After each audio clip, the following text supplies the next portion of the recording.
Hello students, welcome to our online classes. Class 4. बच्चों, हमारा आज ग्रामर का टर्न है। ग्रामर के टर्न में सेकेंड सेकेंड टर्न का हमारा ग्रामर का सिलेबस कंप्लीट हो चुका है। आज हमारा रिवीजन स्टार्ट होगा। रिवीजन में हमारा पहला चैप्टर मतलब सेकेंड टर्म का जो पहला चैप्टर है वो है चैप्टर नंबर 6।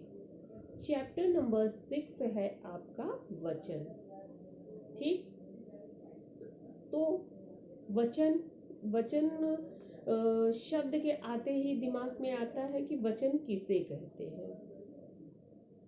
वचन किसे कहते हैं, तो वचन की जो परिभाषा है वो ये है, संज्ञा के संज्ञा जिस सॉरी शब्द के जिस रूप से संज्ञा या सर्वनाम शब्द के जिस रूप से संज्ञा या सर्वनाम के एक या एक से अधिक होने की संख्या का बोध होता है उसे वचन कहते हैं। एक बार फिर से, शब्द के जिस रूप से संज्ञा या सर्वनाम के एक या एक से अधिक होने की संख्या का बोध होता है या पता चलता है उसे वचन कहते हैं। ये तो वचन की परिभाषा थी। एक मतलब ये अगर एक पुस्तक है ये एक वचन है, और एक से अगर दूसरी आ गई तो वहाँ पे बहुवचन हो जाएगा। इसको पुस्तक कहेंगे, और जब दो हो जाएंगी तो उन्हें पुस्तकें कहेंगे। ठीक है, अगर वचन की परिभाषा क्लियर हो गई तो फिर दिमाग में आता है कि वचन के कितने भेद होते हैं। तो वचन के दो भेद होते हैं, एक वचन और बहुवचन। तो परिभाषा जानिए एक वचन की। संज्ञा या सर्वनाम शब्द के जिस रूप से उसके एक होने का बोध होता है उसे एक वचन कहते हैं। संज्ञा या सर्वनाम के जिस रूप से उसके एक होने का बोध होता है उसे वचन कहते हैं। जैसे चूहा, पंखा, पुस्तक, तितली, आँख, तोता, चिड़िया, ये सब एक वचन है। अब बहुवचन। बहुवचन किसे कहते हैं? संज्ञा या सर्वनाम शब्द के जिस रूप से उसके एक या एक से अधिक होने का बोध होता है उसे बहुवचन कहते हैं। संज्ञा या सर्वनाम के जिस रूप से उसके एक से अधिक होने का बोध होता है उसे बहुवचन कहते हैं। जैसे हमने एक वचन में उदाहरण लिया था चूहा, तो बहुवचन में चूहे, तितली का तितलियां, पंखा का पंखे, तोता का तोते, आँख का आँखें, पुस्तक का पुस्तकें।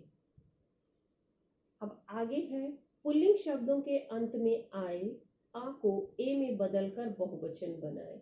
यहाँ पे एक वचन को बहुवचन में किस तरह से बनाना है वो यहाँ पे दिया गया है। जैसे खिलौना तो होगा खिलौने, बाजा का बाजे, रुपया का रुपए, चेहरा का चेहरे। दूसरे नंबर पे है, स्त्रीलिंग शब्द में के अंत में आए आ के बाद आए जोड़कर बहुवचन बनाए जाते हैं। जैसे कक्षा का कक्षाएं, कथा का कथाएं, बालिका का बालिकाएं, शाखा का शाखाएं, माता का माताएं, कविता का कविताएं। स्त्रीलिंग शब्दों के अंत में आए अ को आ में बदल कर बहुवचन बनाए जाते हैं।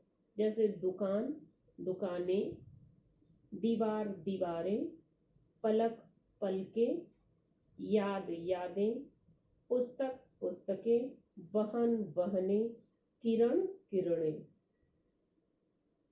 स्त्रीलिंग शब्दों के अंत में ई और ई को इयत में बदल कर बहुवचन बनाए जाते हैं। जैसे मूर्ति का मूर्तियां, चींटी का चींटियां, रोटी का रोटियां, कली का कलियां, कहानी का कहानियां, मिठाई का मिठाइयां, डाली का डालियां। एक वचन के साथ जन, गण और वर्ग, वृंद लगाकर बहुवचन बनाए जाते हैं। किन किन शब्दों में है? गुरु का गुरुजन, अध्यापक का अध्यापक गण, लेखक का लेखक वृंद, भक्त का भक्त जन, छात्र का छात्र वर्ग, संपादक का संपादक गण। ये हमारा चैप्टर फिनिश होता है। इसके बाद में एक्सरसाइज का है। बहुवचन में बदलना है। मूर्ति का मूर्तियां, पलक का पलकें, भक्त का भक्तजन, कविता का कविताएं, भाषा का भाषाएं, गोली का गोलियां, लेखक वृंद का लेखक का लेखक वृंद, गुरु का गुरुजन। निम्नलिखित शब्दों में एक वचन व बहुवचन अलग करके लिखना है। तो यहाँ शब्द दिए हैं, जैसे सड़क एक वचन है, रोटियां बहुवचन है, डाली एक वचन है, रुपया एक वचन है, यादें बहुवचन है, भक्तजन बहुवचन है, बाजा एक वचन है, तितली एक वचन है, संपादक गण बहुवचन है, कथाएं बहुवचन है। उचित शब्द चुनकर खाली जगह भरिए। राजेश की कहानियां या कहानी अच्छी है, कहानियां अच्छी हैं। पेड़ों पर डालियों की अनेक शाखाएं हैं। मेरे घर की दीवार सफेद है, सफेद रंग की है। इन दुकानों में सभी चीजें मिलती हैं। हमने रोटी खाई। सही कथन पर सही का निशान लगाइए। बहन शब्द बहुवचन होगा बहनें। कक्षाएं शब्द का एक वचन होगा कक्षा। घोंसला शब्द का बहुवचन होगा घोंसले। पंखा शब्द का बहुवचन होगा पंखे। चूहे शब्द का एक वचन है चूहा। चित्र देखकर कोष्ठक में दिए गए उचित शब्दों में खाली जगह भरिए। लड़की या लड़कियां, लड़कियां बातें कर रही हैं, लड़के खेल रहे हैं, लड़की झूला झूल रही है, योगासन कर रहा है, लड़का योगासन कर रहा है। तो ये हमारा चैप्टर फिनिश हो गया। अब हम आपको नेक्स्ट चैप्टर रिवीजन करवाएंगे। आप लोगों का होमवर्क है कि आप इस चैप्टर के जितने भी क्वेश्चन आंसर हैं उस क्वेश्चन आंसर को आपको लर्न करना है। चैप्टर नंबर 6 का क्वेश्चन आंसर आपको लर्न करना है। Okay, thank you.